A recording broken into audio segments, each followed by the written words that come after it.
Thank you so much, all of you, for joining us for this session. We will now kickstart our conference with our first session. And before I introduce the session and the panelists to you, for those of you who've taken the opportunity to come in early, let me just tell you, we will have a secret code being shared during this session for the leaderboard contest. So keep an eye out because we will be sharing that code in this session.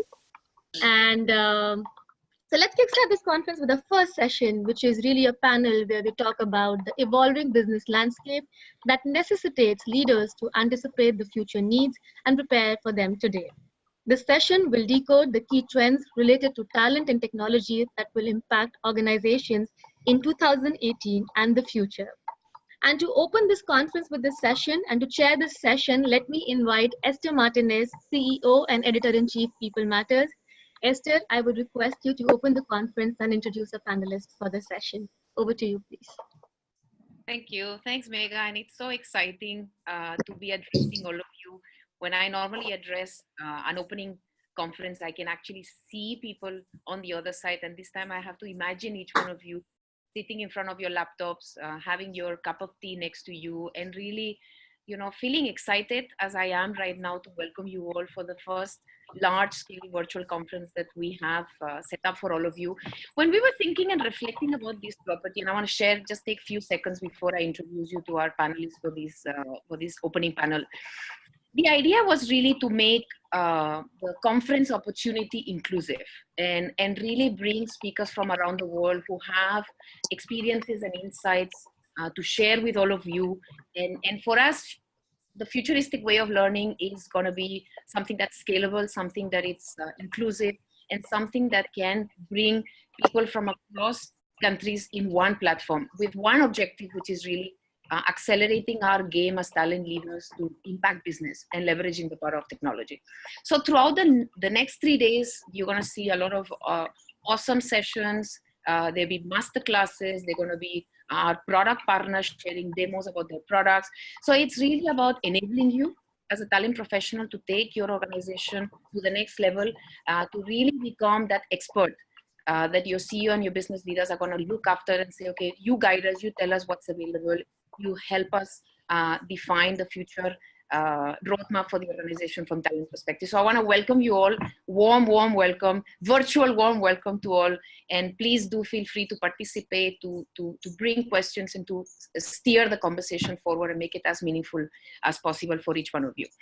So let me introduce you our panelists. When we were working together to set up this conversation, we really looked at leaders that can bring diversity into the thought of this panel. So we have Indranil Roy, who wears multiple hats in Deloitte. He's the Chief Strategy Officer at Deloitte, and he also leads the Future of Work Global COE. So welcome, Indranil, and thank you so much for being with us in this panel. Thank you, delighted to be here. Wonderful. We have Harmeen Mehta with us, who is the global CIO and also the head of digital for Bharti Airtel, a leader who has worked across technology and digital, not only in telecom, but also in banking in her previous avatar. So she brings that experience of technology, innovation and transformation. So welcome, Harmeen. Thank you so much for being with us. No, I'm very happy to be here. There's just a lot of HR people and one technologist, so just take care of me. You are an HR at heart, I know that. So it's great to have you with us and bring that diversity and that perspective as well. Thanks, Harmeen.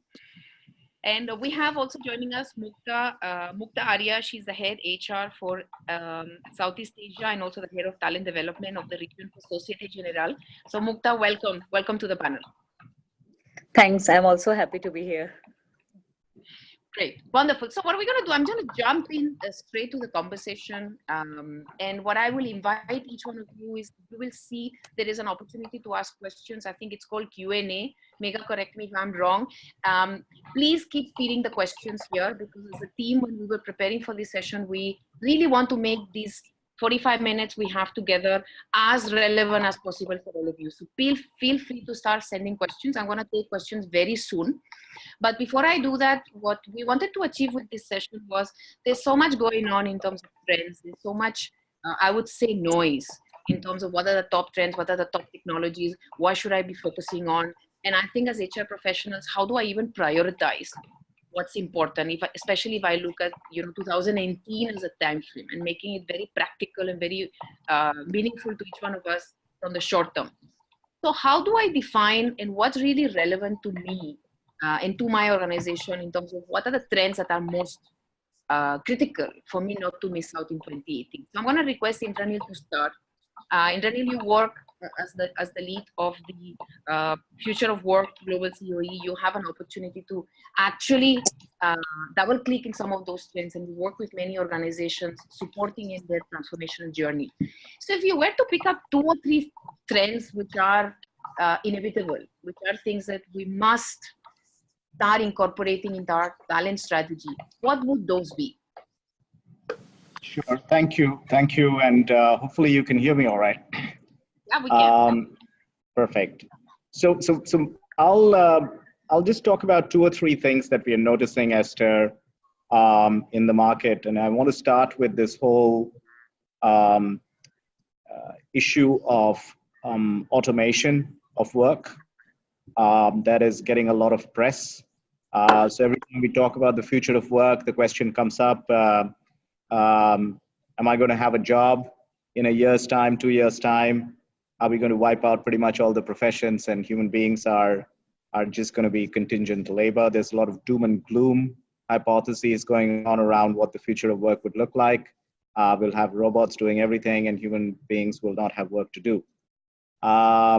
So what we are seeing from a Deloitte perspective is something quite different. So I'll give you 2 numbers here, 48 and 0. So on the one hand, we are seeing that about 48% of the work that is done in different professions around the world actually can be automated with technology that is available today. And not even thinking about the future, with technology that is currently available, 48% of that work can be automated or in some ways, using machine learning or using data sets can be done. On the other hand, we are seeing 0% of these occupations that can be automated completely.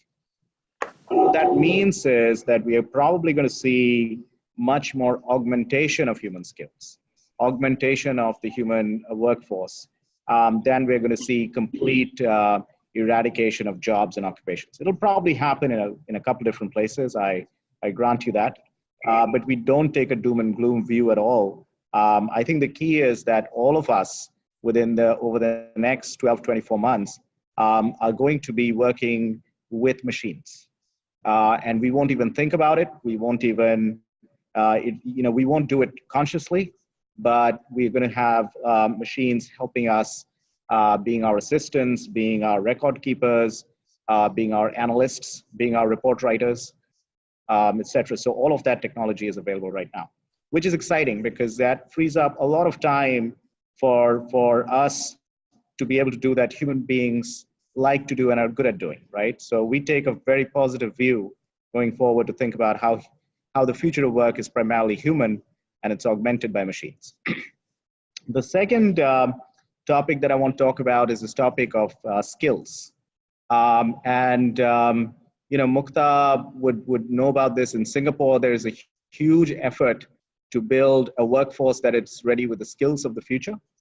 A lot of governments are looking at opportunities to reskill their workforce in different sectors, especially those sectors where we're seeing a lot of disruption. But there is a huge movement towards reskilling the entire workforce in different countries.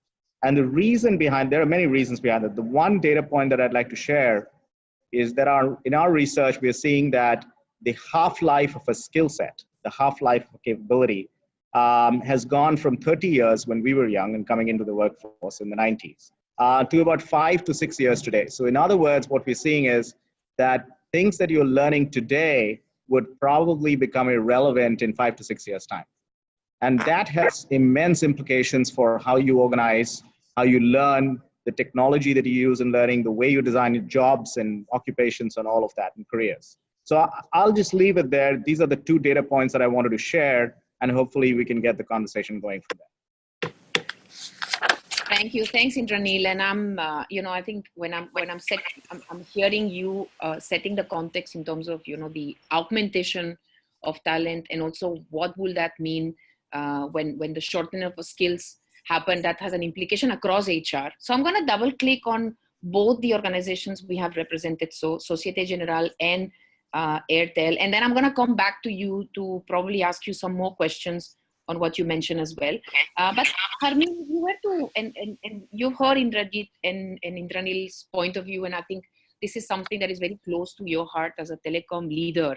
You really live with that reality, and you probably have been augmenting the capability of your human resources for a long time, and you're already doing a lot of those things. And also you're looking ahead and you are aware that those skills will have a shelf life which is much shorter. So if you were to look at the 2018 priorities and you were to pick up things which are very, very critical for you as a technology leader to enable the human part of Airtel as a business, what would that be? I think it's one of the biggest things that we've got to recognize that our workforce itself is dramatically changing. Even if I were to look just within my organization, the average age is actually dropping year on year. And more as the millennials walk through the door and walk into your organization, the cultural differences are increasing.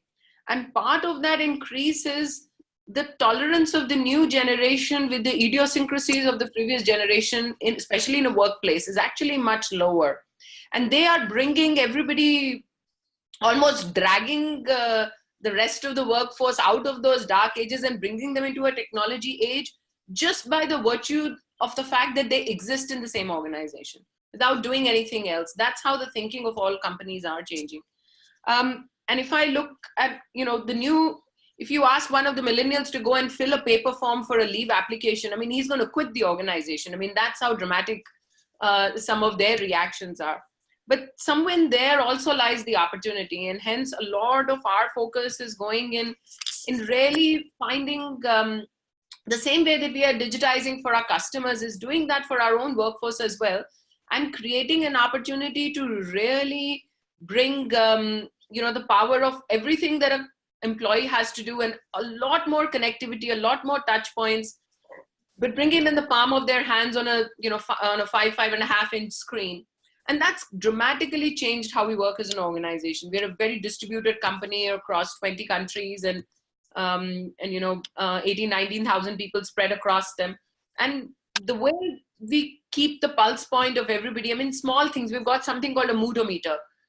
Anytime that anybody is feeling that, I'm not in the right mood, they can go and click and, choose a few questions and say, okay, I'm feeling a little crap, and that's because some incident happened today.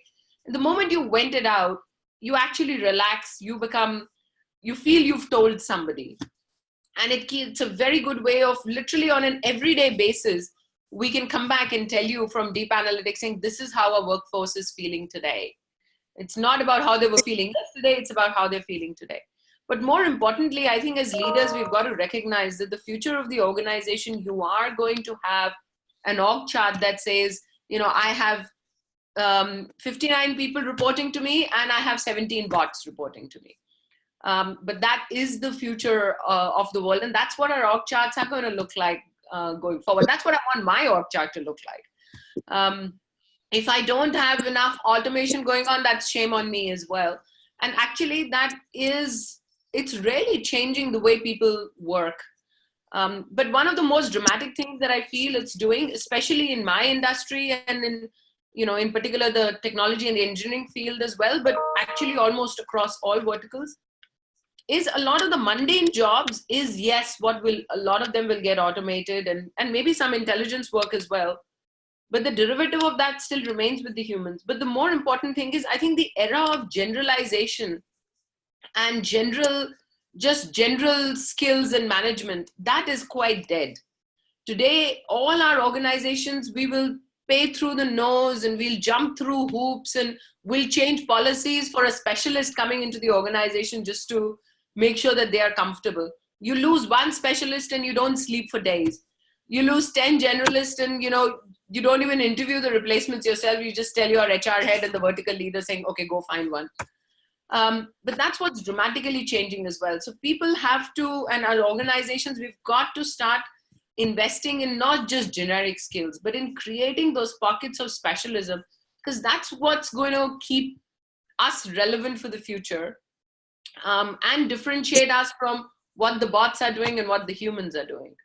So I think we're going through a dramatic change in the workplace, and there's a lot more to come.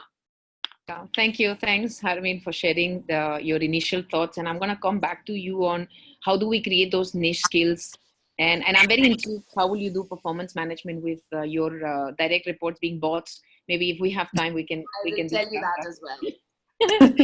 So Mukta, let me bring you in, and I think the point about both Indranil saying that the shelf life of skills is shortening over time, and then Harmeen's point about how do I create those niche skills which are really critical, and the role that L&D needs to play. So can you tell us a little bit about Societe Generale big rocks when it comes to learning? If you want to share a little bit before I go back to open questions. Yeah, sure. So let me give you a brief background about Societe Generale. We are a universal bank headquartered in France and present in around 70 countries. In Asia Pacific, it's mostly corporate and investment banking for us, around 3,500 employees in 11 locations. So for us, as you know, the context for financial services is not very comfortable nowadays, with so many direct and indirect competition which we have, for example, from fintechs, which is eating away into our market share, and also the regulations which are getting extremely stringent. So we have local regulators, we have data protection policy and licensed staff everywhere, etc. So for us, when we look at our L&D policy, it's basically how do we actually find a balance between taking care of the constraints that we have, which are regulatory, and be also very, very current, have learning and development which is continuous, consumable, relevant, available, and on demand to a variety of generations that we have. And as Harmeen mentioned, that the population is getting younger, day by day. And how do we, for example, engage them in a much more meaningful employee experience, and not only just treat them like human resources, as we say. So the learning and development policy that we have for Societe Generale, and specifically for Asia Pacific, since I handle that, I will talk about that. We actually moved away from the traditional career path kind of thing, and where we have, for example, trainings for that career path, which you will have now, that we think that it is quite dated. What we feel is that everybody in this particular world, you have, and what Indranil said, that the shelf life of a skill is 5 to 6 years. People have every opportunity to create their own career path in the organization. And we do have examples where people have actually created jobs which were not existing earlier. Yeah. So we give this kind of freedom to the employees to make sure that they can actually choose their own learning path based on, of course, the competencies that we want for the organization. So we are not going away from the competency-based learning, but the mode of development is definitely changing for us. And digitalization for us is a global focus, from around 8% in 2013, when our learning and development initiatives had 8%. It has become around 25% in 2016, and we are aiming for around 40% in 2020. Now, the most important thing that we are looking here is that we are not forgetting the David Cobb's model of learning, and we are still mindful that we have generations where different learning styles are going to be there, and we are not going to neglect any of them. So that's why we still have a mix of classroom, we have a mix of digital. But what we are also trying to do is that we are trying to make content quite relevant for people, and making sure that the cost effectiveness is reached, but also the effectiveness of the content and the delivery is not lost. So few things which we have done in the past are, so MOOCs, which already we have developed few corporate MOOCs for us, because since as a global organization, we can use them, and they are customized to SocGen. The other thing which we did was using applications, for example, to complete, say, a communication skill program through an app, which can also be measured, and the ROI actually can be depicted in a very short term. Now, all these kind of things we have implemented to make sure that we are also able to target our employees who are on the move most of the time. Yeah, and also uh, uh, the ones which are not very resilient with longer training programs, etc., but still want to see the results. So we have just launched some of these things in this year, apart from the normal mobile learning, etc., which I really don't think is passé now, actually. Yeah.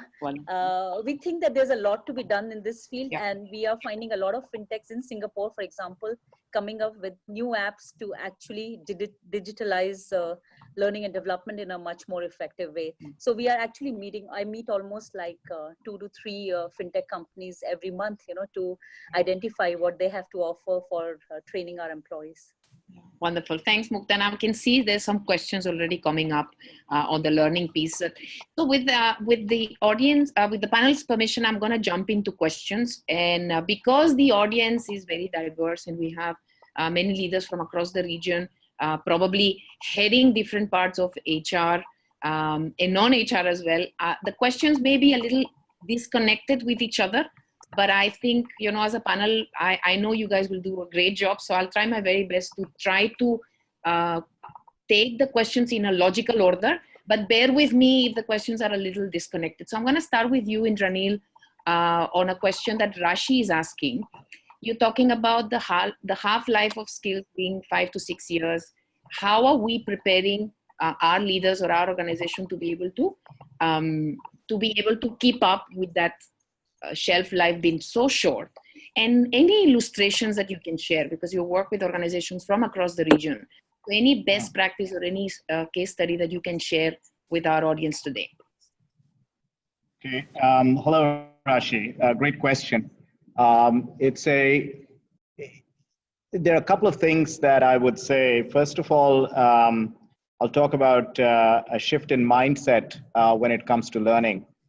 And on the second point, I will talk a little bit about what are some of the enablers, especially from a technology perspective, that is driving at least some of my clients to think about creating a truly learning-enabled or a scaled learning organization, as I call it. So first of all, let me talk about the mindset. So for several decades, the mindset within the HR function has been that somehow a lot of the skill sets and specializations are well understood within the company, within the organization. So you go to an expert, you say, okay, come up with a course curriculum, and you design that curriculum and you put it in offline, online, different delivery vehicles, and you launch it and you take it to employees. And hence, whenever we talk about learning, we talk about what is the company offering, right?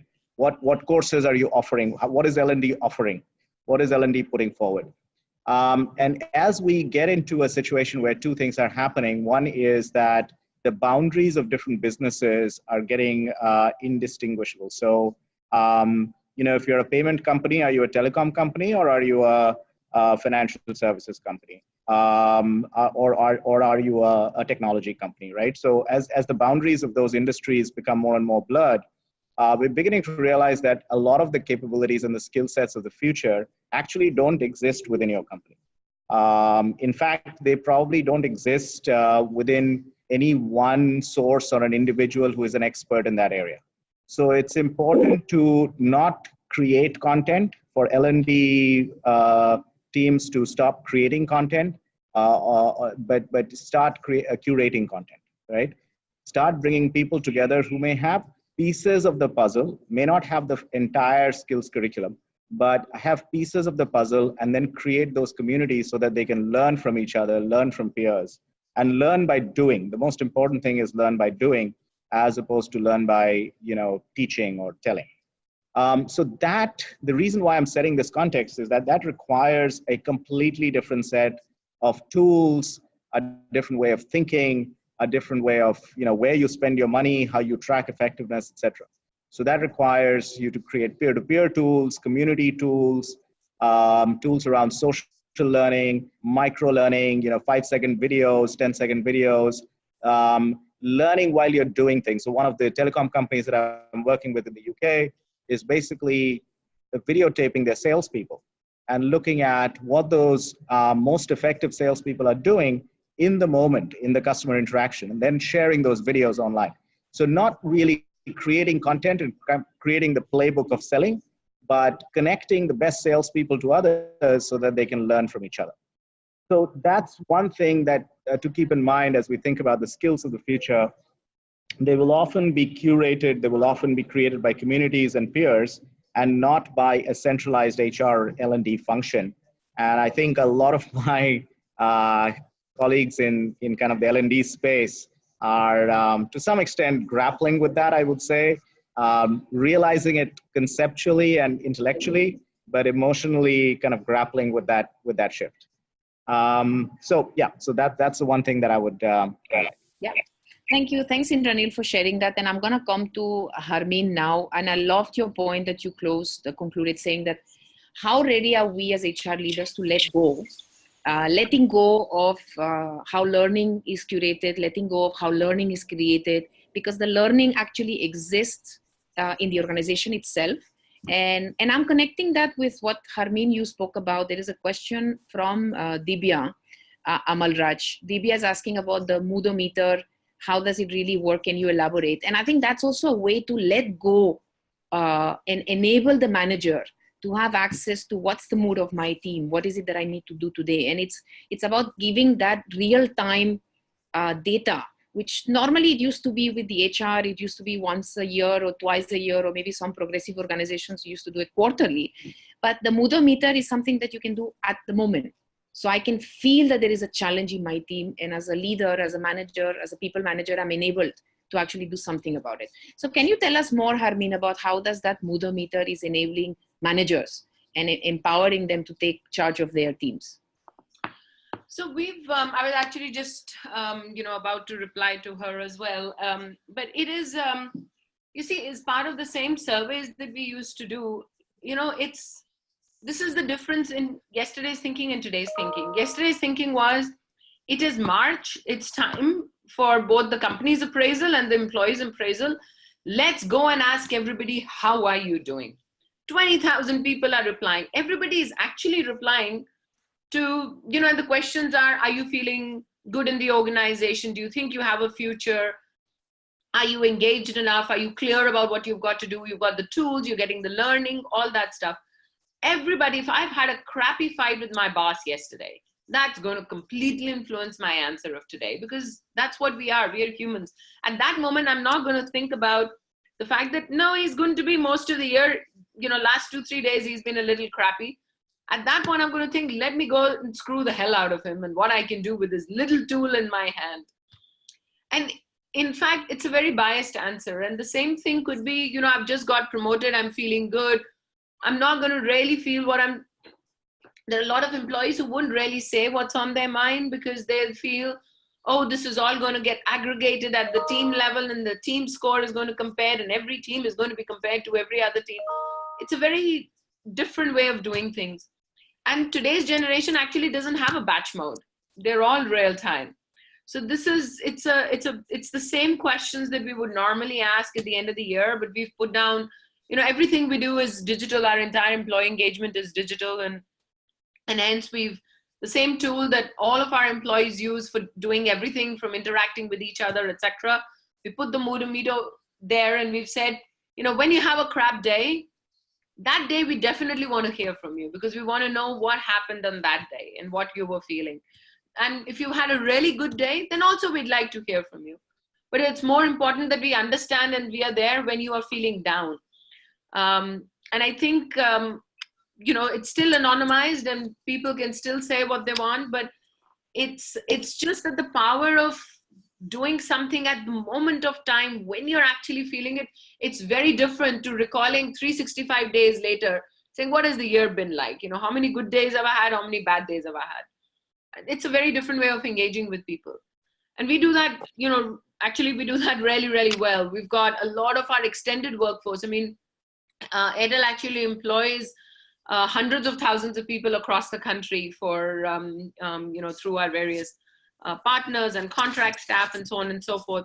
And with all of them as well, we actually adopt, Facebook at work. And the day we launched it for our retail stores. Within literally a few days, everybody was on it. And some of these staff are not the most, literate and overly educated, but they're all on Facebook on their personal lives. So for them to use that same medium that they're so familiar with to interact with us, and it's a great way of us sharing, saying, this store has done something amazing, or, some celebrity walked into one of our stores and they'll post their selfies and then everybody is, jumping on it. But the level of engagement between hundreds and thousands of employees spread across, 400, 500,000 villages in India, where we have presence. It's a very different way of engaging. And it's actually infectious. It draws something out of you because you feel that energy and you feel what's happening in every part of the world. And this wasn't possible before we had done all of this. It used to be like a boring little newsletter that used to go straight into the dustbin sometimes. Thank you, Harmin, for sharing. And I think you're absolutely spot on how technology is enabling that energy to spread, and it's allowing the organization not only to share, but also to feed back and to understand and hear as a listener. So I'm going to come to you, Mukta, very fast. I mean, there's a question that's come, and I was expecting that question. You spoke about how we are changing the way we deliver learning, and also how we are allowing or enabling employees to also choose what learning paths they want to take and take ownership of that learning. And there's always that question of cost, and how do you make it viable? When it's great to be able to offer that to employees, but how do you make sure that you have the budgets to be able to enable that, especially in a context that the whole region is under pressure? Not actually the region, I think overall businesses are under pressure, yes, of cost optimization. So over to you, Mukta, on that question, and please feel free to add into each other as well. So add into each other's questions as well. It's a very important question about the cost part of it. I must say that at Societe Generale, I joined 11 years ago, and I've seen that our training budgets, though we of course calibrate and come down a little bit, but we have always felt that this is an important part. And even though our business goes up and down, etc., based on the economic scenario, we still manage to have a healthy budget per employee, because for us, it's one of the most, it's part of our employee value proposition, which is related to career, care, and agility. And we feel that this will really help people be more employable. Now, having said that, that we have a budget, okay, which is there, and it's not going down like in some organizations. We are very mindful that not only expensive training may not be effective. So there are various ways, and we also leverage on the volumes that we have sometimes across the globe. So for example, when I spoke about MOOC, we leverage on our global offer because it is expensive, and if you do it only for the region, we may not get the return on investment if you look at it. But for example, new applications like what I spoke about for communication skills, it's called Quick Speech. If you look at it, and if you buy licenses for a number of employees, it's not actually that expensive. I think the main thing is to be open to things which have not been experimented before, or we have not used it, so there is no proof of concept. Are we able to convince, for example, ourselves and our management that let's try and maybe it will work? And there are plenty of things available at a very, very reasonable cost. I think it's more that than looking only for very high cost trainings which are there. And frankly, for us, we are able to manage and do a lot within our budget during the year. Yeah. Thanks, Mukta. And I think there's some questions on design thinking, and I'd love to hear everyone's views on how do you innovate and how do you leverage all these technologies that are available in that mood of trial and error and experimentation, and really going back to some of these, using data, doing it in focus groups before you scale it up. Any insights, Indranil or Harmin, you want to share on this? I actually already replied online. Sorry, Indranil. Yeah, go for it. No, I was just going to say that design thinking has become kind of flavor of the month everywhere, which is good to see, by the way. I'm a big fan. And The fun thing about this is that we work with a lot of organizations that are very keen on teaching design thinking. HR departments are very keen on teaching design thinking. A number of hours are spent in incubators and labs where HR professionals are bringing in experts to teach design thinking. But when we ask them how much of a focus employee experience has in designing what HR does, not so much, right? That goes back to Harmeen's point earlier. At the end of the day, I think it's most important to think like an entrepreneur who is willing to live and die by the feedback of the consumer. If you think you've put out a very good product and the consumer is just not interested, then every entrepreneur knows that that's it, right? There is no other way. So the obsession with user experience comes very naturally to entrepreneurs. So they understand the consequences of design thinking. Because once you get in design thinking, you live and die by what the consumer thinks. And I just hope that more and more of my HR colleagues will live and die by what the employee thinks of their programs. And once you get into that entrepreneurial mindset, design thinking is not a fad anymore. It's the only way to survive. It's the only way to succeed. Harmeen, you wanted to add on that as well. Please go ahead. Yeah, so I actually, I'm keeping busy answering your questions live as well. So I already I can see that. Yeah. I think design thinking in every field is as important as the other. I mean, design thinking is probably in the digital field is one of the most important things you do, because if you don't design it right, you're not going to get the impact of what you really want to do. And the same is true, from an HR point of view as well. And, one of the things I really feel is I've had some of the best HR partners in my entire career. I've had some of the worst ones as well. And the biggest difference between them is that they might be good as human beings, but whether you think is yourself that I am the one who's recruiting for you and making sure you're filling your appraisals and, filling your whatever paperwork is needed, or you are a true partner with the business, that you understand the pain, the growth points, the change in direction. You're on the same wavelength as me, and you're actually adding and augmenting both to me as a leader, equally pointing the finger and the mirror at me saying, by the way, what you did yesterday in that meeting could have been handled differently. And it doesn't matter whether your HR partner is 3 levels, below you or 2 levels above you. I mean, all that stuff is, things of the past. It's when you are in a workplace, it really has to be, everybody should be allowed to speak their minds. And if they're not, then, you've created, as a leader, you've created the absolute worst kind of culture that you could have created. And if people are allowed to speak their minds, that's when the true design thinking comes up. Because the guys on the ground who are actually suffering when you're redesigning, there is a lot of thinking that they'll provide, but there's a lot of fear that they're going to have, that if this gets automated, what's going to happen to my job?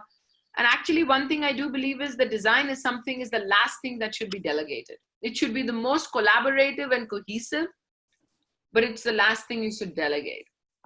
Involve a lot, but the leader has to make the decision on those, because you have to think into the future. You have to look into a crystal ball, and that's how you've got to design. And you have to be disruptive. If you're not being disruptive, then it's just lip service saying, I'm really designing well. And that's what I want my HR leaders to do as well. And some of the best HR leaders that I work with, that's exactly what they do. They understand what you're trying to do. And that's, today, I find myself, some of the best talent I've hired, I've actually been, kind of courting them, for lack of a better word, for almost a year or 2 years. Because you've got to go and know where the talent is. At that point in time, when you've got a need, you end up making just a right now decision rather than the right decision. And hence, that's how the talent landscape is built today. You need to engage with the people. People, they want to know that they're a part of something. They want to understand, for millennials, it's very important for them to feel that, they are also contributing into something, and what that something is, and is that, how they think, or is that the company philosophy is different? I mean, if that's how they're judging you, then it's very important that you also engage with them and understand that it's important for them to know what you are thinking and what you are doing. And that gets built over a period of time, not in one day. Yeah. One last thing I would say is the power of design thinking is also doing the same thing but differently. And it's very important that the biggest catalyst you see in every organization is always a human being. One human can change the thinking of an entire company. One human can change it for the better or can change it for the worse. And for each and every one of us, we've got to see how we are catalysts within our organizations, but also every new person walking in, if you're hiring somebody from a different diverse background or with a different thinking, and it's one of them and thousands of you, you have to allow them to be that catalyst that keeps his or her property the same, but changes everybody's property around it. That's what will bring about a change in design thinking, not just forcing people to say, okay, think differently. Yeah. Thanks, Harmeen. And I can see you all very busy answering the questions online as well. And you guys are a great example of multitasking, because you're answering the questions online, then you're answering my questions, then you're also listening to each other.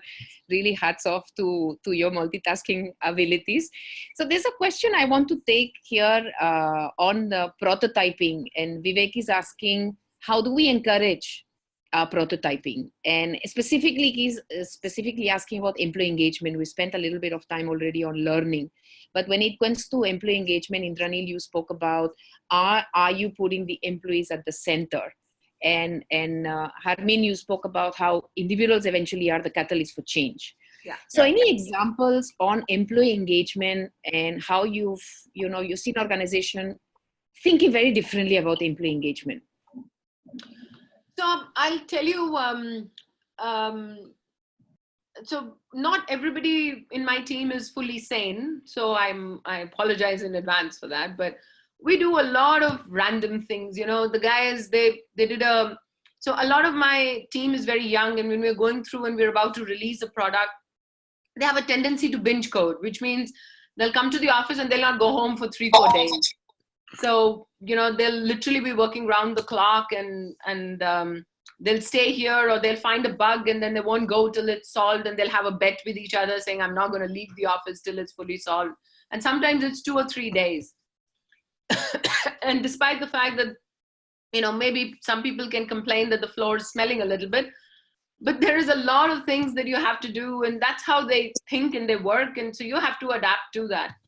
So we've got, on my floor where a lot of the digital teams work, it's laden with sofa beds and comfy chairs and anything that they can use in the night. But more importantly, there are small things that when they do, sometimes I'll just send one of my HR girls, and there are a lot of those hawkers outside the office, and we'll just go and pay one of the hawkers and bring him in, and he'll just have vada pav for the day, and they'll go on the middle of the floor, do a little drum, bring everybody, and there is vada pav for everybody, or there's an ice cream for everybody. And these are very, very tiny things, but they make such a big difference.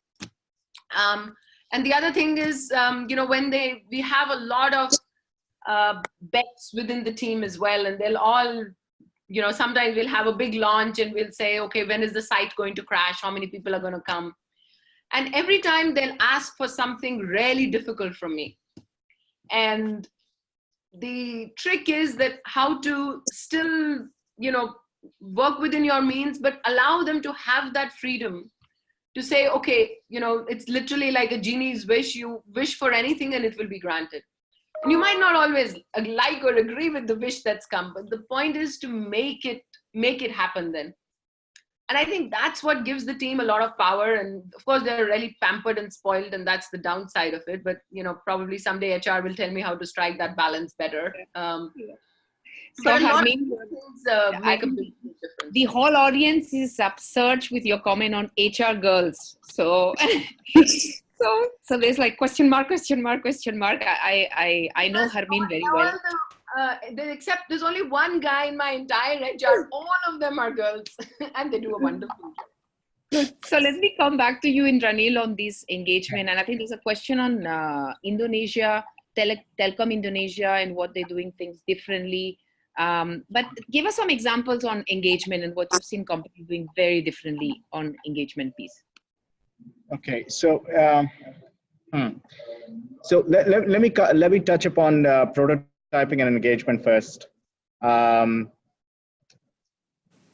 So most organizations think about engagement like they think about Christmas. It happens once a year, and then you spend 6 months doing action planning, and then you spend another 6 months implementing, and it's Christmas again, right?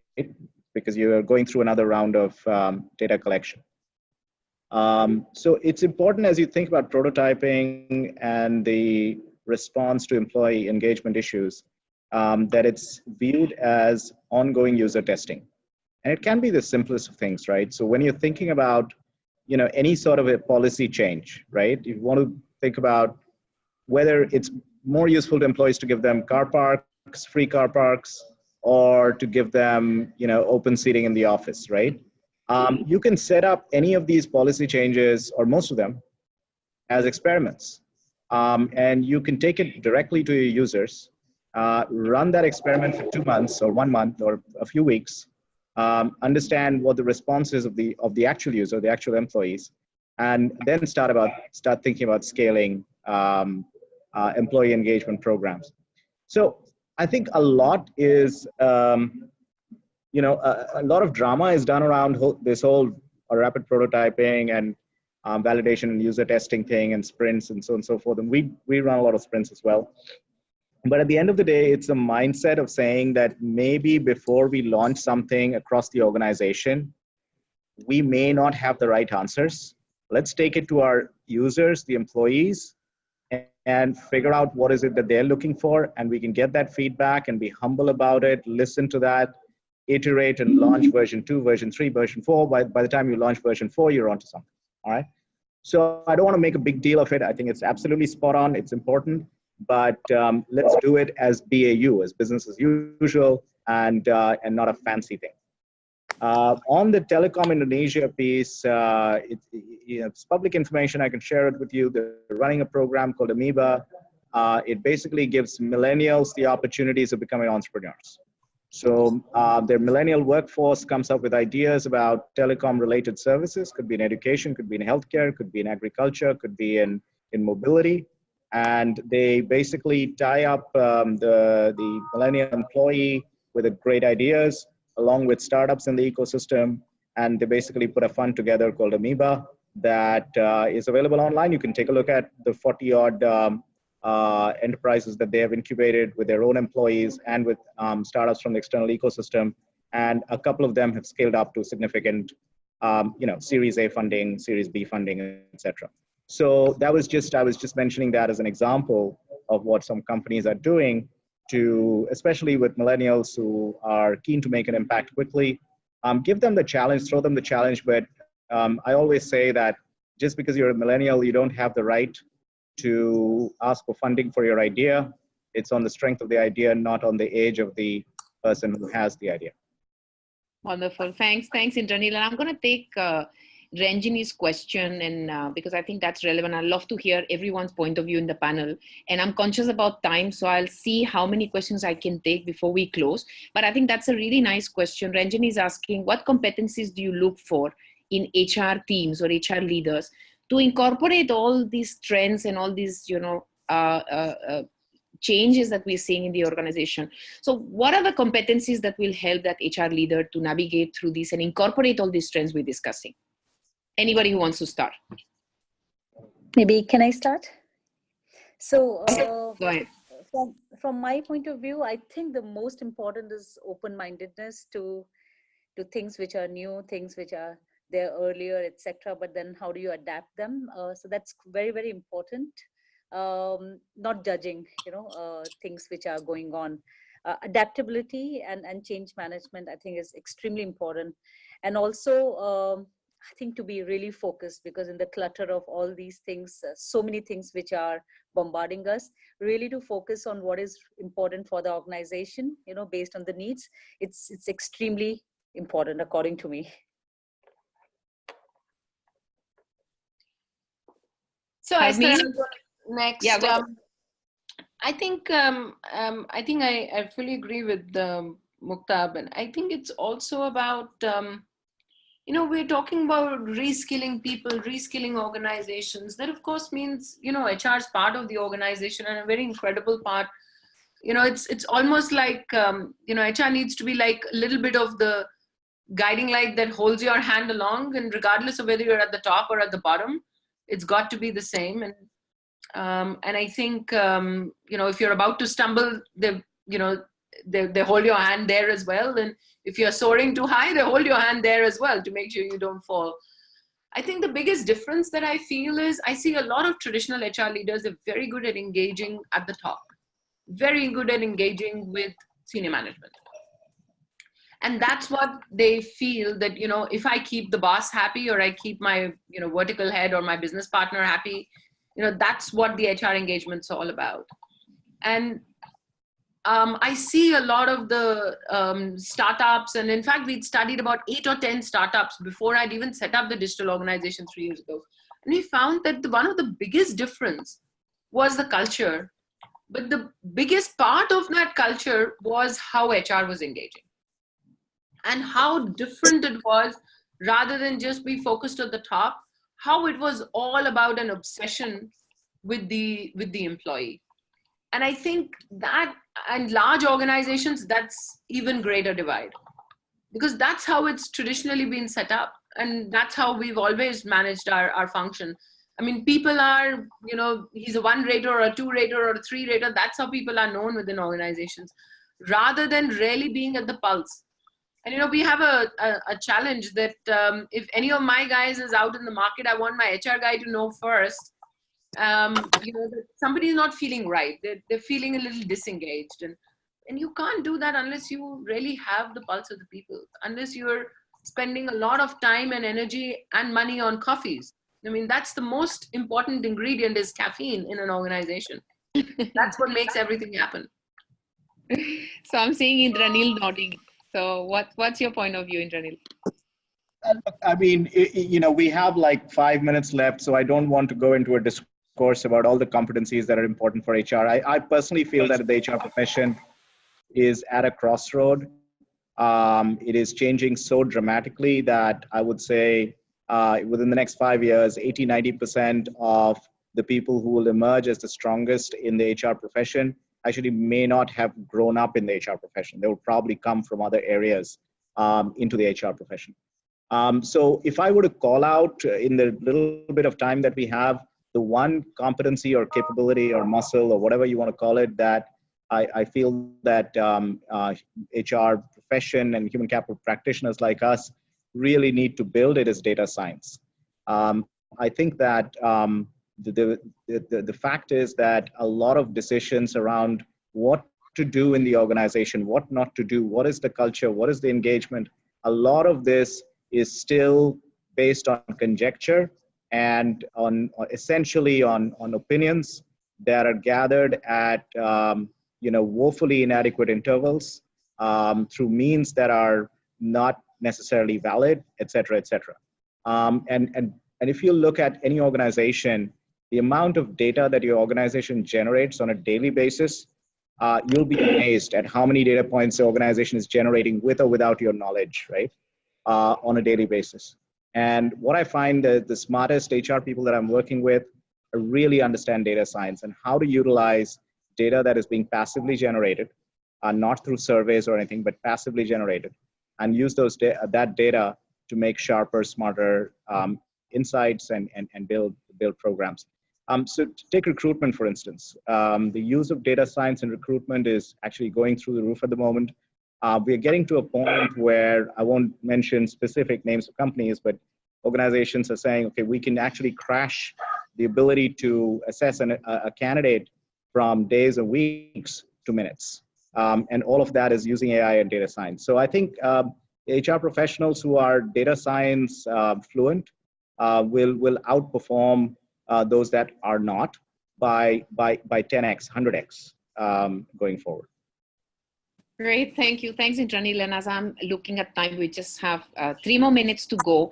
And I wanted to invite you all for any closing thoughts. And I think, Indranil, you kind of already covered a closing, very important closing thought. Harmeen as well, in terms of, and when I'm putting both of your comments together, it's be at the ground level, be at the trenches, but then keep an eye on where are the unwritten trends and use data. And I think it's the combination of both, which is going back to that augmenting the HR leader to say, well, I have a pulse, which is coming from my human interactions with the grassroots conversations, and I also have insights on what the data is telling me. So any final closings, what will be your advice to all our leaders who have joined us in this 1 hour conversation?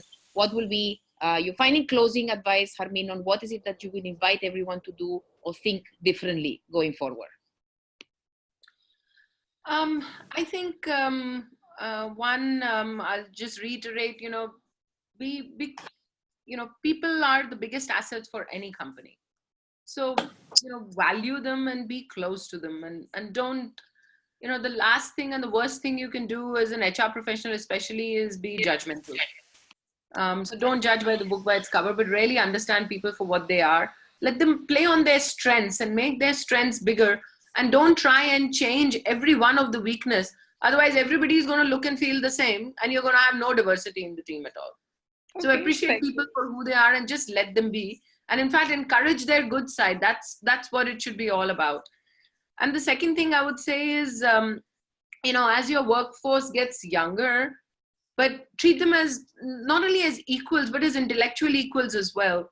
It's very important that you share what your vision is, what you want to do and where you want to go, and not just be taskmasters and tell them, go do this. Because then you are putting them in the box, and then you expect them to think out of the box. It's really contradictory. So don't do that for sure. And one of the things I love about Airtel is every year, during this time period, we define what is our roadmap for the next year. And we sit as a leadership team and we have a conclave and we share that with the top leaders. Post that conclave, we actually go to every single state in the country and cascade that down to every single employee before the start of the financial year. And it takes 1 week, and every single leader travels to one or two, of our circles or states, and you cover entire India. You cover all 24, states or circles where we are in literally 1 week. But every single employee in the organization hears the full vision of what the company is trying to do in a personal manner. Everybody is aligned when it comes to, the 1st of April, when the new year financial year starts. Everybody knows what's expecting out of them. And they love the fact that they are treated as equals and not judged and said, if you know about it, it's a leak out or anything. But we trust them implicitly. And I think it brings out the best out of them. Yeah. So those are my 2 pieces. Thank you so much. Mukta, very, very quickly, because I'm coming to Indranil as a closing. Go ahead, Mukta. Yes. What's one closing remark for yourself? One advice you will give to our viewer. Be focused, stay relevant to the business, understand it, and just don't forget to be humane, because I think that quality will be appreciated even in future in the quest for digitalization. Don't forget that. Thank you. Thanks, Mukta. Indranil.